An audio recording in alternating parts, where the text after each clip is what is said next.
Hey, it's Marcus, and I am with Of Mice and Men's today, Aaron Pauley, all the way from California. How are you, Aaron? I'm doing very well. How you doing? I'm good, thank you. Now, excitedly then, as soon as February starts, you kick off your Australian tour. Are you excited for that? I'm super excited. It's the first time we've ever done a full tour out there where we're headlining and we can play a headliner set worth of material. Because now we're on our eighth record. There's 80 some odd songs to choose from, and it's like realistically, if you're headlining, you get to play, I don't know, 14, 15 songs or something. If you're not headlining, you get to play seven, eight, nine songs maybe. So it'll be fun to put together like a pretty diverse set list for that tour. So when you're doing a full show, obviously the latest album, Tether, how much of the latest album do you like to put into a show?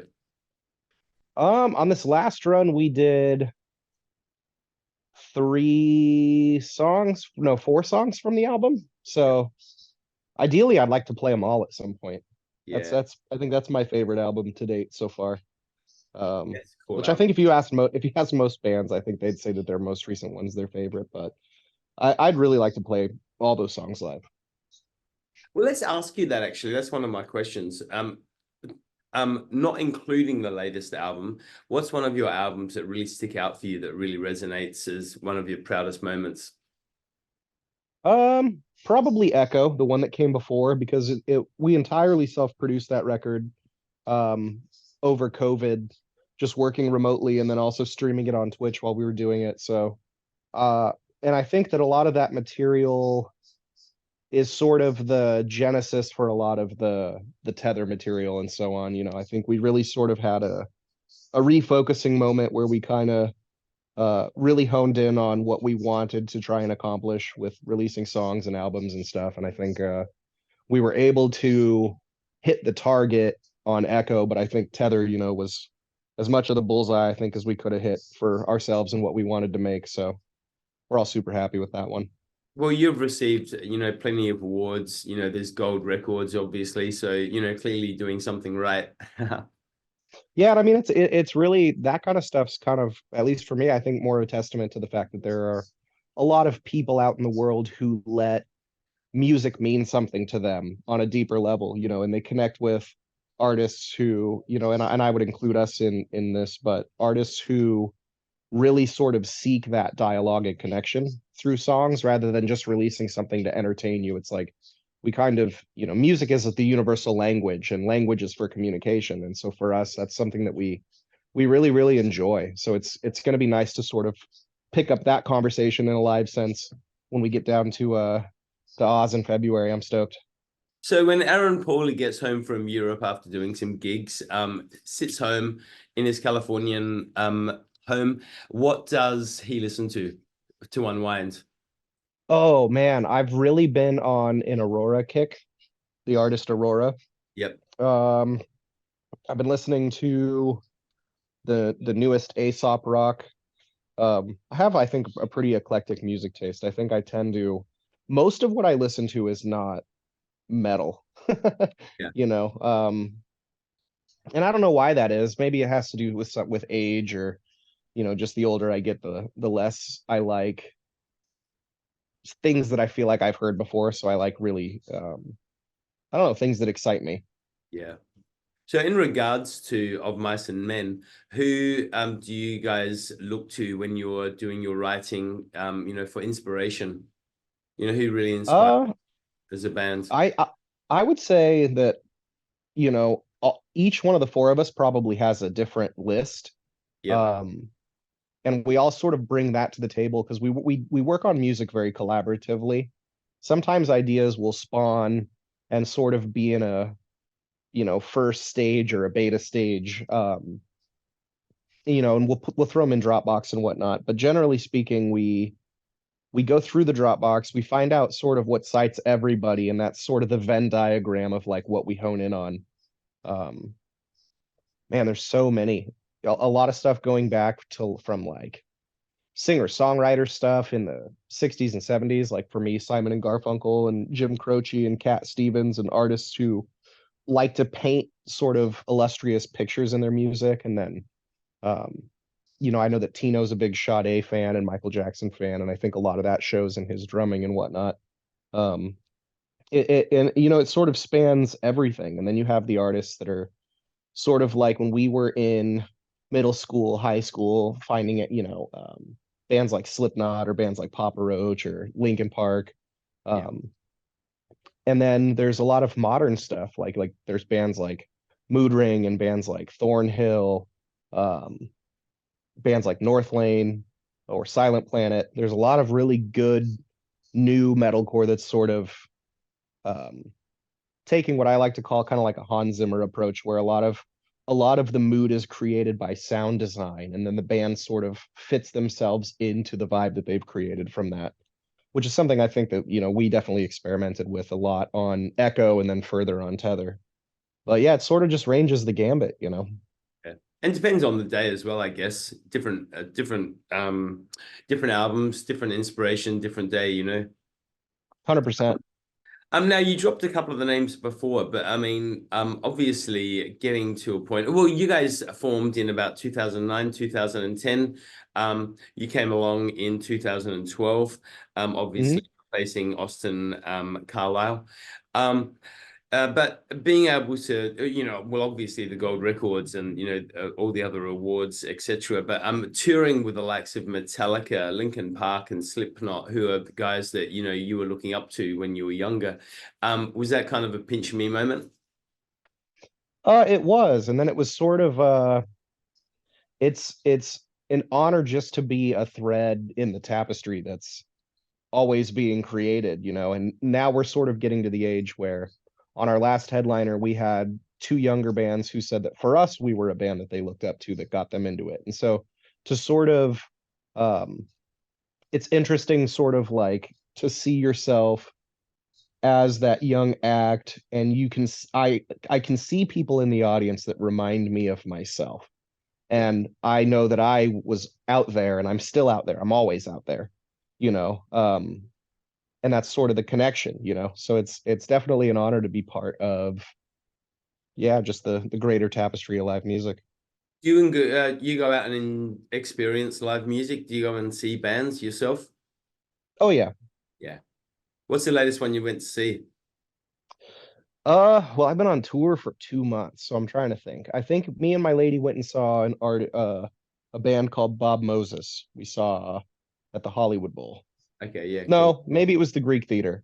Yeah. I can't remember. I think Greek Theater. Greek Theater sounds right. I would love to experience a music gig at the Greek Theatre. That'd be insane. It's iconic. Well, so is Yeah, very much so. um hey, so obviously when you came in after, 3 years of the band existing and replacing Austin, without dwelling on this too much, how was that a difficult period for you coming in and taking the place of, such a big personality? I think so. I came in 2012, and me and him did two records together, which was Restoring Force and Cold World. And during the time of Restoring Force, that was kind of really my first time writing with the band. We'd basically toured for 6 or 7 months with maybe a month off, and then went into the studio with a bunch of ideas with David Bendeth. Um, there was a lot of life that happened and a lot of, him being injured and with illness and stuff. And then um, when he told us that he was leaving, one of the first things we did was we got together and just jammed out. We're like, let's just get the band together and just keep working. And for us, it's like the art of the act of creating, I think, really takes your brain off of things you can't solve, sort of how our human minds like spinning unsolvable problems at all times, and we kind of get thrown into loops. But for us, like getting back in the studio, writing more songs, sort of reconnecting with that. The process wasn't super different because generally the four of us would work on music, like the musical side of things, and then he and I would work on vocals together. But when it came to writing the new material, it was more of me bouncing ideas off the other guys rather than him. But and I think that thankfully the fact that it wasn't too different allowed us to sort of work our way through it. Yeah. I mean, obviously you guys have been around for what is this now? This would be oh my God, 15 years, I guess, 15 years, almost 16 years. Yeah. And there has been a couple of people that have come in and out. Do you find, does the dynamics change when the new people come into, the band, where you all have to, well, are you friends to start with? How does it work? Yeah, so I mean we're all best friends now. I'm the last new person to come in, so I'm not really the one to ask. Maybe they hate it, but they don't they I'll don't they ask don't ever them. let on to it. No, but no, we are best friends. We're brothers. We've lived a lot of life together and um done a lot of things, and our lives are very intertwined because of the nature of what we do. So Yep. um I was actually just talking to Tino on the phone maybe 30 minutes before this, and Uh-huh. I just lived with him and in a bus for a month. So Yeah, it's no, pretty. we love each other, and it makes the act of creating a very symbiotic and mutually fulfilling process. Do There's your like no part? egos. There's no egos when we write. It's fun. Yeah. Do your partners ever go on tour with you? Occasionally, yeah. When we're doing stuff stateside, it's harder internationally, but no, they have before there too. So, Yeah. um, yeah, it's Now, always good to have a little slice of home. yeah, yeah, quite right. Especially when you're on the road so long. Now speaking of the tour, it does kick off in Australia in February, which is going to be cool. You're coming to Adelaide, on February the 23rd at the Lion Arts Factory. Have you played there before? Or have you actually played in Adelaide before? We've done like Soundwave, and then we did Download. And I don't remember where Download was exactly, but Yeah, I've not heard of that one. yeah, and then we did a tour with Limp Bizkit in Ocean Grove back in 2018. Okay. That was dope. That was a dope lineup. Well, you will love the Land Arts Factory. It's an industrial kind of warehouse vibe, insane place. It's going to be a great night. So Love it. that's Feb 23rd, 2024. Speaking of 2024 again, obviously Tether is out and doing gangbusters, but after the album comes out, after you've done the tour, do you find you guys are just like aching to get into another album? Yeah, definitely. I think almost as soon as we're done with a record, do we think like it's just the next creative idea, and it's just like, oh, well, I wonder what the next idea is. And for me, I've always said that songwriting, and especially with the way that we work, a lot of times it feels more like you're discovering something, or you're treasure hunting in a way, because you're going through a bunch of ideas, and occasionally two ideas or more come together, and all of a sudden you have something that's greater than the sum of its parts, and everyone's eyes light up, and it's like, ooh, I just found a gem. It's always something that I think is very alluring for us because we really enjoy that process so much. Well, I'm excited. I can't wait till you get over here. It's going to be a great big banging night. Oh, So, it's going to be so much fun. oh my God, seriously. And tickets have been going really well for the Adelaide show. I'm not sure about the other states, but I'm sure pretty much across the nation, everyone's loving you guys. Before we wrap up, obviously, of Mice and Men, high energy, loud, you know, I just need to know, like, how do you look after your voice? Because, the sounds that comes out of you is how, well, like, I mean, you must be shattered at the end of a show, but how do you look after your voice? Because I mean, No, there's no rasping. truthfully not. A lot of it is technique, and just there are correct ways of doing the sounds that don't hurt, and then there are the ways most people think you make the sounds, which will actually hurt a lot. Um, but no, a lot of it's just like technique, but then on the back end, it's water and taking multivitamins and making sure you're getting enough sleep, and Yeah.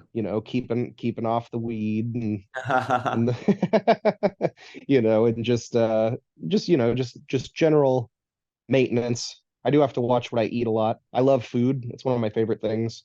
Yeah. Um, and I love eating to the point where I'm stuffed, and it's like you definitely cannot do that on tour because you get acid reflux once and you're toast for Yeah. several days. Um, but no, generally speaking, it's just, a combination of staying hydrated and warming up properly and then getting enough sleep. Yep, I hear you. Aaron Pauley, you have been an absolute delight. I'm so looking forward to. Markus, it's been a pleasure. Like we said, Feb 23rd in Adelaide, the tour kicks off in February around Australia, and I'll see you in February. Thank you so much. I'm excited. I'm excited to hang. Thanks, my friends.